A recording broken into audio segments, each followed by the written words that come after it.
It would statistically be impossible to ever have more money in our policy than we've contributed to it. What do you want your life to look like, and what kind of protections do you want in place? And Because a result doesn't equal a return on investment. so you could talk to me about theory all day long, but I care about results, because that's all that really matters. That's what impacts people's lives. If you have no fruit on the tree, if you have no results in life, I really don't care about your opinion. I don't know, calling me stupid, but like that just seems like a no-brainer to me. Think a little differently, you know. Okay. Now let me ask you a question, Chris. Sure. Let's say you have money you're going to spend anyway, and you're going to pay cash. Mm-hmm. And I say, Chris, instead of paying cash, why don't you use this credit card that gives you 2% back? So take that. Let's say you're going to spend $400,000 over the next 10 years. Yep. And I'm showing you, well, okay, fine, but use this rewards earning credit card to do it instead. So now you're going to get 2% back, right? Is that something you think would be a smart thing to do instead of paying cash? Sure. Yeah. I mean, And would you come back and say, Logan, a 2% rate of return is terrible. I'm not using that stupid credit card. I can get 12% in mutual funds.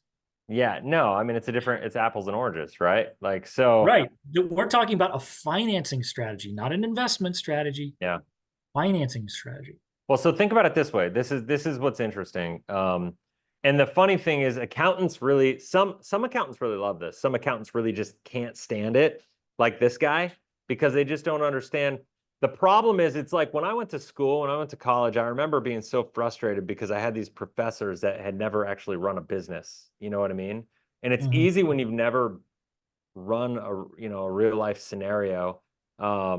It's easy to like speak about things in ways that you don't really understand, and like to just get really textbooky. And this is a classic example of an accountant who wants to be textbooky about something, but that this person, I would bet anything, this person has never invested in real estate personally themselves. Because if you were a real estate investor, you look at this and I go, all right, well, compared to what? What's the value, right? I could have my money in a bank account, because if I'm a real estate investor and I need to put a down payment on a property and I need to keep 25% liquid to put in that property, what are my options? I'm either going to pay cash for that, or I'm gonna, use a strategy like this and borrow against it at, say, like right now it would be 5.5%, right? So what is the value of having access to this money? Because I could borrow at 5.5%. Let's say year 4, I needed $300,000, right? For a loan, or $250,000 for 25% down on a $1 million property that it's going to cash flow. And we can, like that, well, that's a whole different educational video on what you would do after the fact. But let's say you needed that 25% down. $1 million home right now, if you could get 7.5% for a mortgage, you're winning, right? So anytime you have the ability on an investment property to get 25% $250,000 in this situation at 5.5%, right? When the going rate and the cash flow and all the metrics around it are really say that the value is 7.5%. And so if you and that doesn't sound that amazing, but when you really break it down, 2% of 7.5%, because that's how much the improvement is from 7.5 to 5.5, 2%, that's like a 30% improvement, right? On the cost of money. You've reduced your cost of money by 30%. You've never interrupted the growth of that money. And plus, by the way, side note, your home is a horrible place to store capital. And so you might as well utilize this system that we're talking about. Plus, having your money in this, we didn't even talk about the fact that it's protected against lawsuits in most states, just don't live in California, and there's a lot of things. It's creditor and lawsuit protected in most states. And so when you're a real estate investor and you constantly have people living on your property, doing things to your property, things that you are not in control of a lot of times, but you're liable for, that kind of protection matters, right? So when I see somebody like this talk about things like just, it's a 2.15%, okay, that's great. Compared to a bank account, which, by the way, up until the last 12 to 18 months was amazing for a bank account, and it may be amazing again. And by the way, if the interest rates stay higher, this performance will increase and it will be better than what is shown, right? Yeah, it's funny how he never mentioned cost of capital in here. You mentioned the policy Because he loan doesn't rate. get it. He's not an investor. He's just an accountant. I know. He's focused on return on investment, but notice how you went to a much more important metric. What's the cost of capital? What's the Yes. cost of money? If I can Yes. borrow against my policy at 5.5%, For which sure. simple interest with no repayment terms, For as sure. opposed to a mortgage, And amortized mortgage at 7.5%, where the bank is setting the terms, that's a yeah, huge win. But for he sure. never mentions what the policy loan interest rate is, does he? No, and here's the deal, because he doesn't know. He doesn't even know what questions to ask. And not only that, like, here's what I'll say. And I think it's really important for anybody watching this, it's maybe trying to go through their own decision-making process of like, is this right for me or is it not? Like, is this wealthy accountant guy right or wrong? Or are these guys right or wrong? I don't know. But the value of this is different for everybody, right?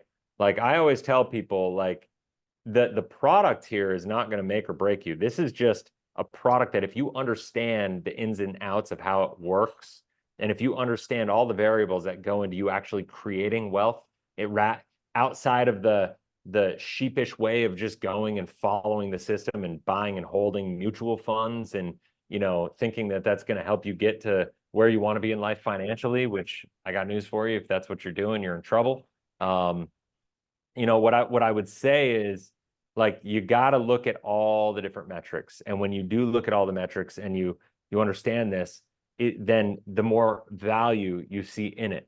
But the problem is it has different value, like a whole life policy that's fully funded, fully capitalized, and has all these benefits to it, has different value to different people. And the question is like, are you who you need to be to create the results in your life that you want to create? And if you don't understand all these things, that onus is on you. And there are situations, I don't know how you feel about this, but there are situations where I've told people, like, this isn't for you because you're just not disciplined enough to manage the system. You know what I mean? And there's no doubt about it. For the wrong person, this is an absolute catastrophe in waiting, because you're not going to be able to be disciplined when you have access to that much capital, and you're going to be irresponsible and all this stuff. But the thing I love about this in starting small and planning and making annual contributions and systematizing your entire personal finances in this way is it forces you to become who you need to be slowly over a period of time and learn all these things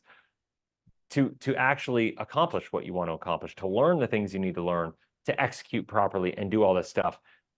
It's not going to happen overnight. You're going to have to grow. You're going to have to learn. But if you think you're going to be able to outsource your success to somebody else, and somebody else is going to have your best interest at heart, to invest your money for you and all that stuff, I'm not saying they're all out there to get you, but I am saying if you've said to yourself that somebody else should have a more discerning focus on your financial success, I would argue that you are not taking enough accountability and responsibility for your own life.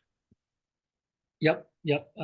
We can talk all day about the intangible, non-quantifiable benefits to this that they, of course, completely. Yep. Okay. Sorry, keep it on point. Keep me on point. So here we go. After 10 years, you manage a bit more than a 2% annual rate of return. Yep. Of course, the infinite banking cheerleaders will have you believe you can borrow out your own money and invest it in other income-producing investments. The idea is to get you to believe you can earn money on the money borrowed from your infinite banking account while simultaneously collecting a profit on other investments with the same money, which leads us to the next fatal flaw. Infinite banking loans are not what you think, Chris. Okay. When you take a loan from your whole life insurance policy, what really happened? First, the cash value is a contractual promise. The money is really in the general fund of the insurance company. We will discuss this important point in greater detail below. In the last fatal flaw, we will discuss in infinite banking before turning to two alternatives that actually work. Let me make this more clear. The cash value belongs to the insurance company. It doesn't belong to you. Okay. I responded in my video with Peter Nelson, well, your money in your bank account doesn't belong to you either. Yeah, that's true. So the question again is, as compared to what? Yep. Right? Yep.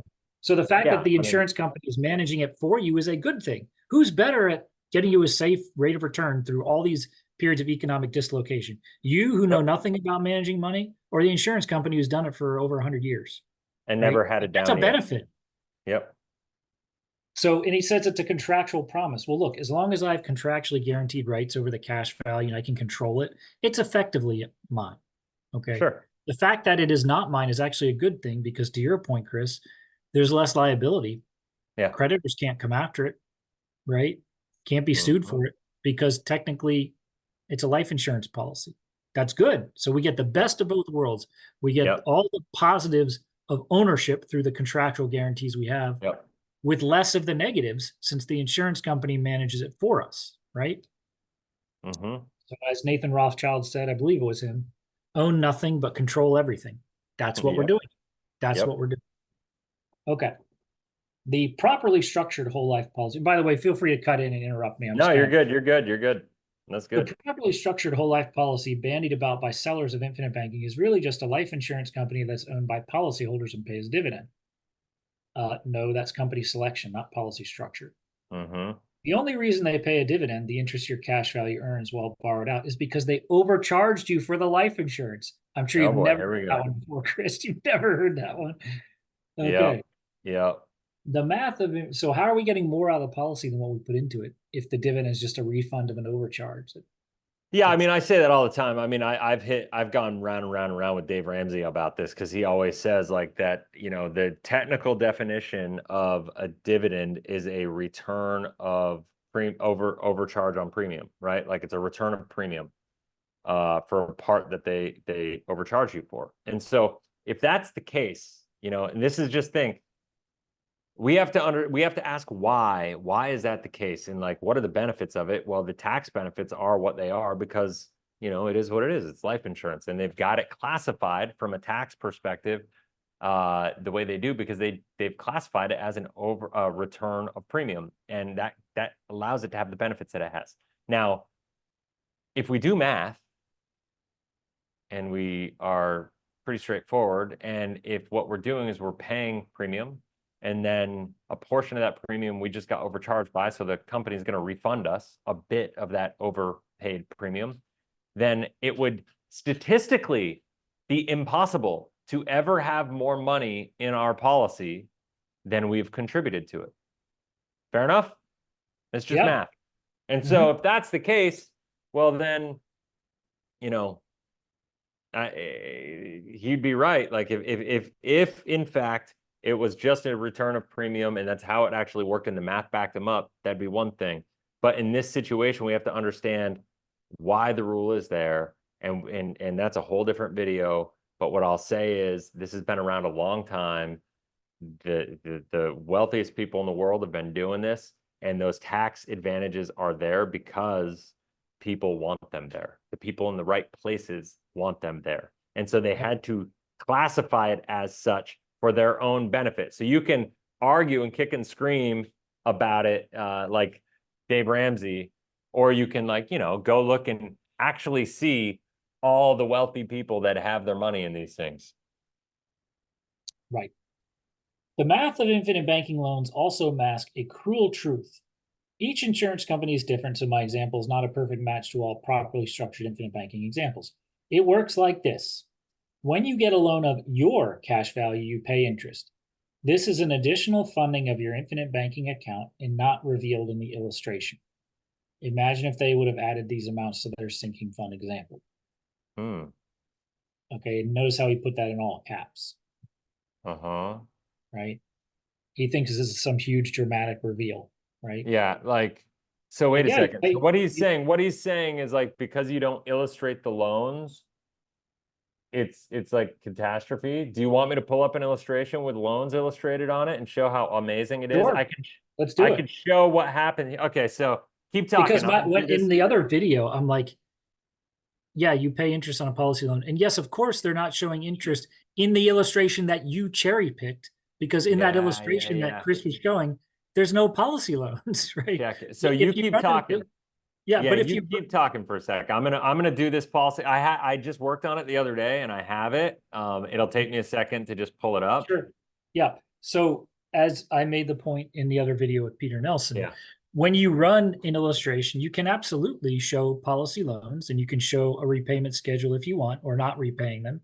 And in those illustrations, the interest that the insurance company is charging you will be included. It's not hidden, it's there. Yeah. And the point that I would make goes back to, as compared to what? Opportunity cost. He acts like the fact that you have to pay interest is this big, huge added cost. Well, it is a cost, sure, but it's a cost you're going to pay anyway. There is always a cost of capital, whether you pay cash, whether you take out a loan from a conventional bank, or whether you borrow against whole life insurance. All three scenarios, you pay interest, either directly by paying interest to the lender or indirectly by foregoing the interest you could have earned on that money. So the interest you pay on the policy loan is kind of a wash, right? So yeah, it's there, but he doesn't understand opportunity cost, right? And clearly he doesn't understand how, obviously he doesn't understand how to do a life insurance policy illustration, because we can if we want. And there are many examples where we show policy loans being taken out, right? Where there's interest being accrued and paid back. So just let me know when you're ready with that illustration. I actually showed it too. You should be able to share from your end. I'm gonna pull up. Yeah, you may have to like set it up or like click on a thing so I can share. You should have permission.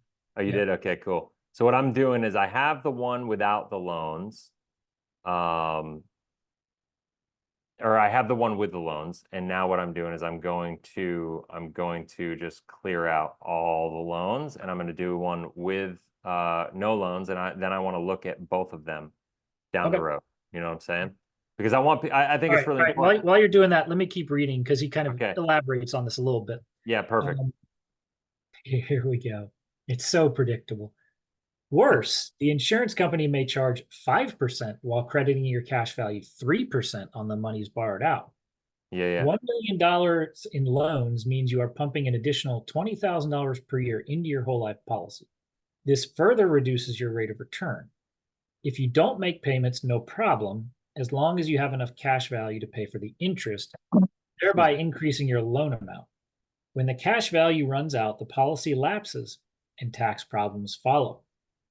Even if the insurance company credited your cash value for 100% of the interest you were paying on the loan, you are still not getting a free ride. You are paying for the interest credited to your cash value for the amounts loaned out. All right. So here we go. This is going to be fun. Because I mean, at the end of the day, once again, all that matters is, what we have going on here. So okay, I see your screen. I can no longer see you, by the way. You're Oh, my thing just went dark. There we go. Yeah. It's just acting a little wonky. All right, so check this out. So what we have here is a policy. You know what I want to do first? I want to go to this one. This is a normal illustration. I've been working on this thing for a real estate investor to really show kind of what it looks like. I wanted to keep it really simple. I wanted to keep it really clean because we did a reduced paid up after year 7, because that's as soon as you can do it. For the record, I would never advocate, very rarely advocate for somebody to do a reduced paid up. I just like to show it to people to keep it really clean as the first step of an educational process of all the different options you have with a policy. I want to put that out there, because like anytime I show something like this, I don't want people to think that this is the right way to do it, right? Like, right. Very, very careful, very like whatever. But what I do like about this is it keeps it really clean, right? And it makes it easy to understand the numbers and the metrics and the moving parts of it all. One of the things I want to show here is like we did $260,000 the first year, $20,000 a year after that, up through year 7. It is what it is. By year 10, we got 475, 523. We could borrow against this policy anytime, after year 1 or in year 1 even, but the only thing is the illustration software doesn't allow you to show a loan in year 1. You have to show a loan in year 2, even though you can technically take a loan against the policy starting in, within the first 30 days. That it's just a glitch in the software. They don't allow you to do it. So anytime you illustrate, you have to show year 2. So I just say that because I think everybody needs to know, because that's why I started in year 2. One of the things I want to show is this number, $726,044. Everybody remember that number, okay? $726,044. $44. Now I'm going to go over to this illustration, and we're going to talk about this. And so in this illustration, you'll notice that I got to get this picture out of the way here and drag this over and make it bigger. There we go. You'll notice that we started the same numbers. I want to go down here. Year 20, cash value, $726,044. The loans didn't cost anything. The money in our policy kept growing uninterrupted, as if we never touched it. Is everybody getting that? Like, because that's huge. The money. So this is the same policy. Yep. But now what we're doing is we're taking policy loans, and it did not affect the performance of the policy at all. It still grew to the same cash value because you're still earning interest and dividends in the policy, regardless of the policy loan outstanding. And you can see here, just for the sake of simplicity, I did 2 different policy loans, one in year 3, one in year 7, and then I used, like, I used the assumption that we were investing in a cash flow property, that we were putting the money back into the policy, and that it was going to grow at a rate that's better than the bank account, was going to get me ancillary benefits like life insurance and living benefits if I became critically, chronically, or terminally ill at any point in time in my life, right? So I was going to have that, and it's going to beat the performance of my bank account. And by the way, what's the value of having the lower cost of capital for a real estate investor to be able to borrow against this, have for the down payment, and have that kind of flexibility and access to capital? It's huge. Right. So when people see from year 1 to year 2, where or I'm sorry, not there. Sorry, year 2 to year 3, where your cash value goes down from 267 to 138. That's because you took out a loan. Yeah. So I call this column, the net cash value column. That's what I would call, this is your collateral capacity column.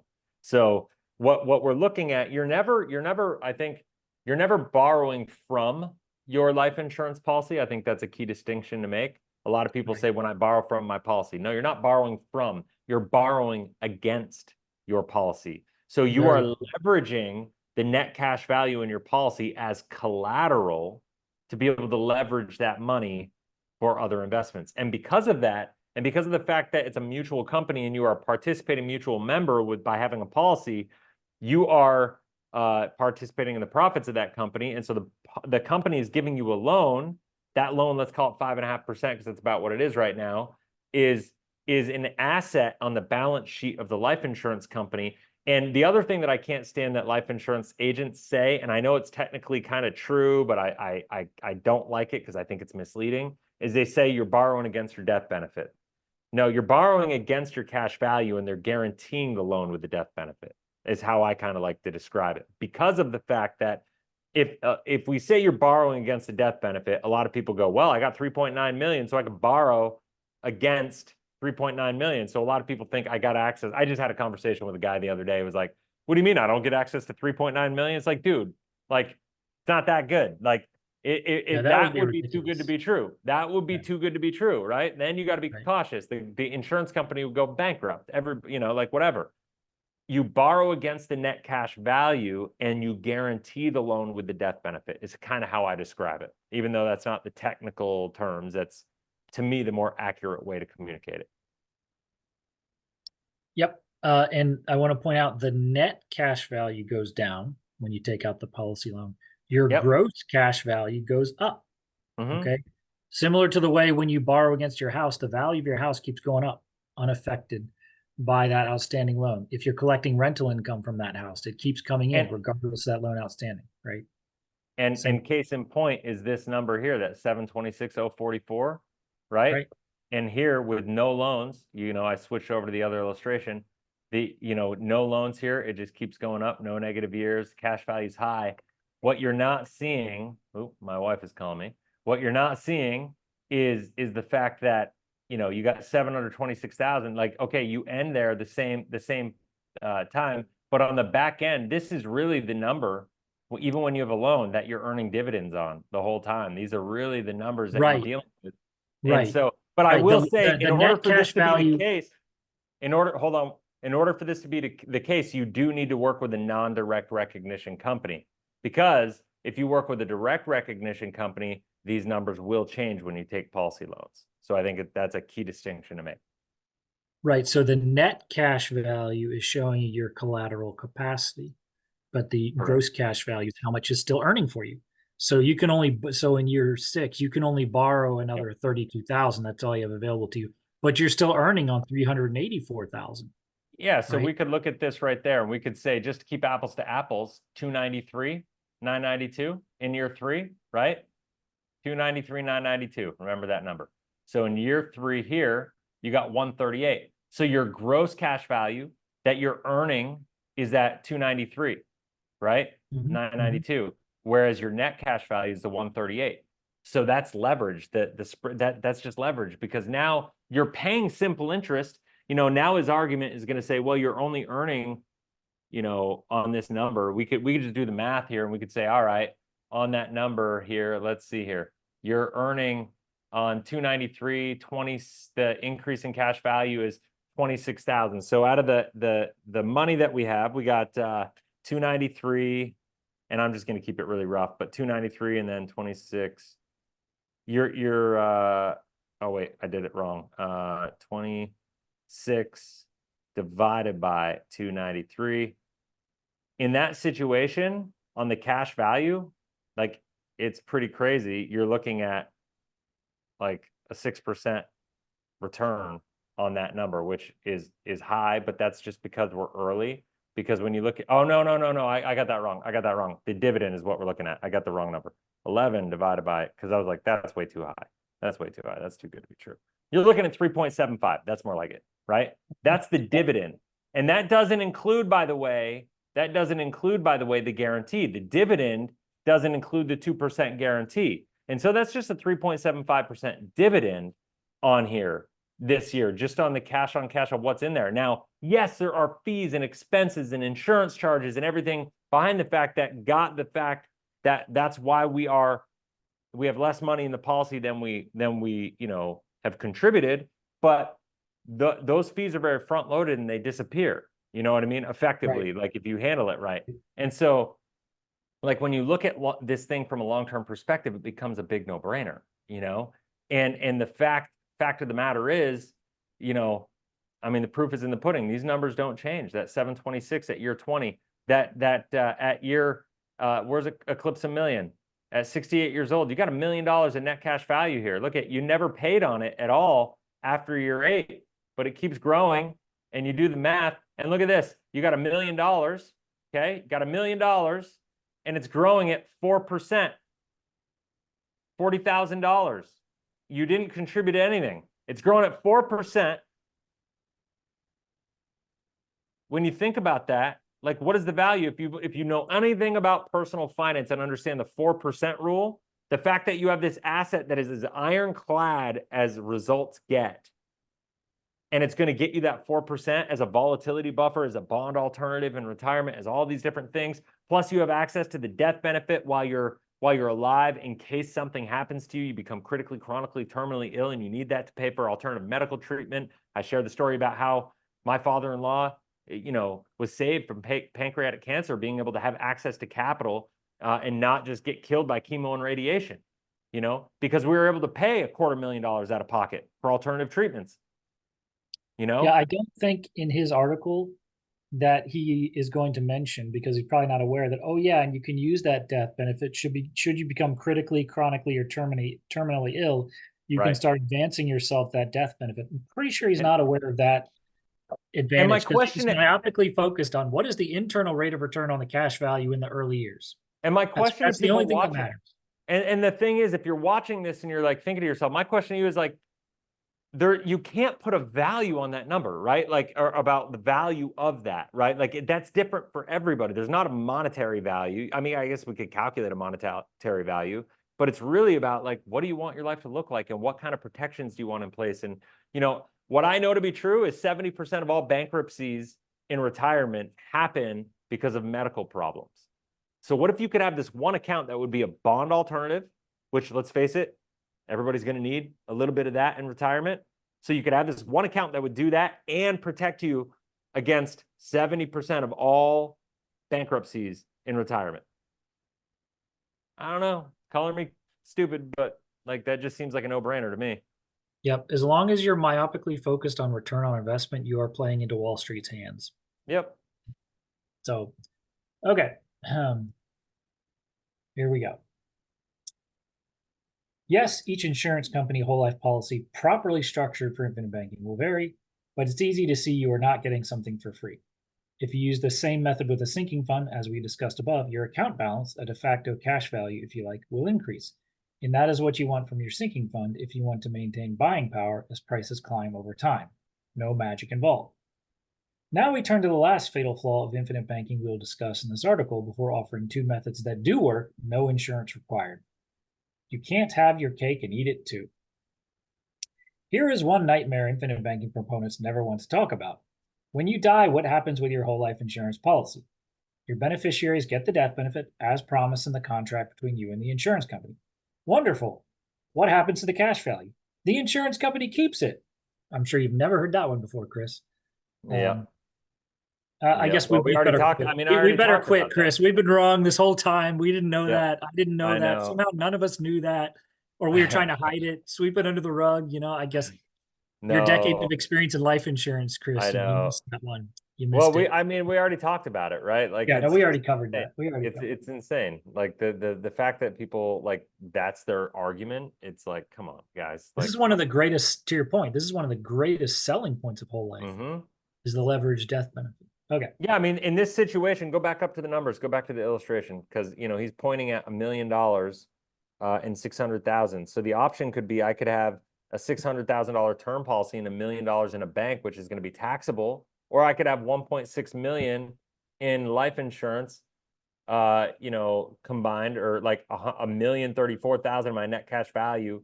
Let the life insurance company effectively keep that and take the 1.6. That way it all passes on tax free. I mean, I guess if you enjoy paying the government more in taxes, then, follow this wealthy accountant's advice. But like, to me, like, he doesn't sound like he helps many wealthy people.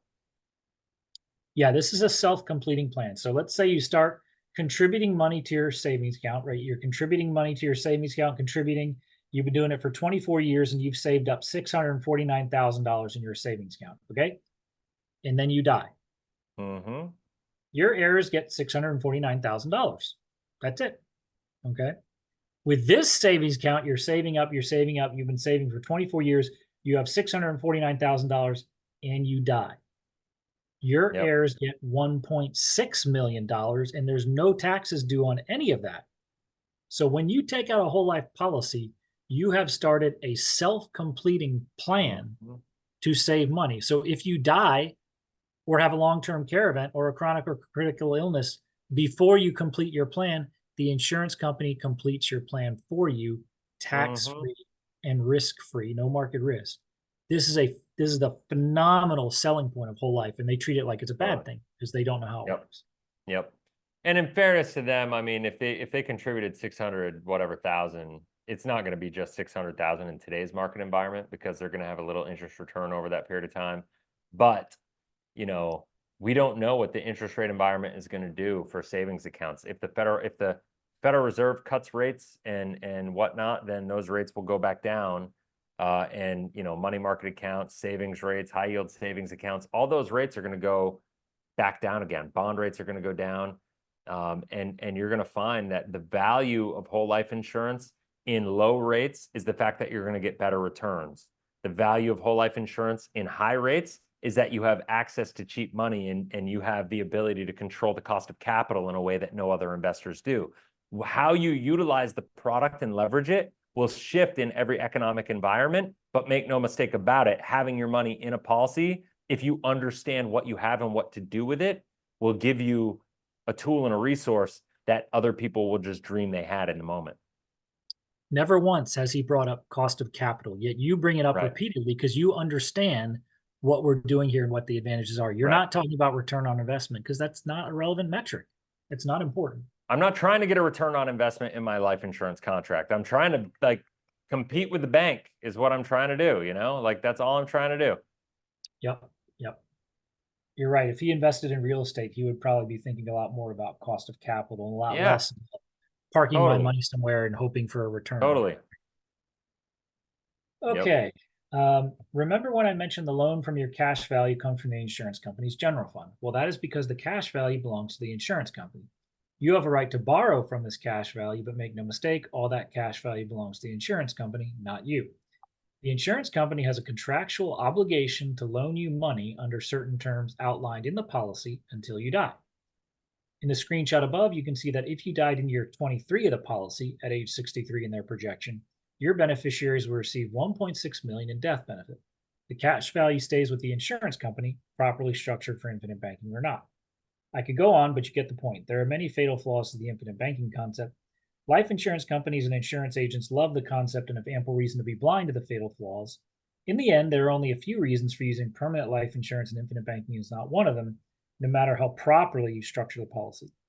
So before we jump to the next section, I think we kind of covered it, but anything else you want to say there?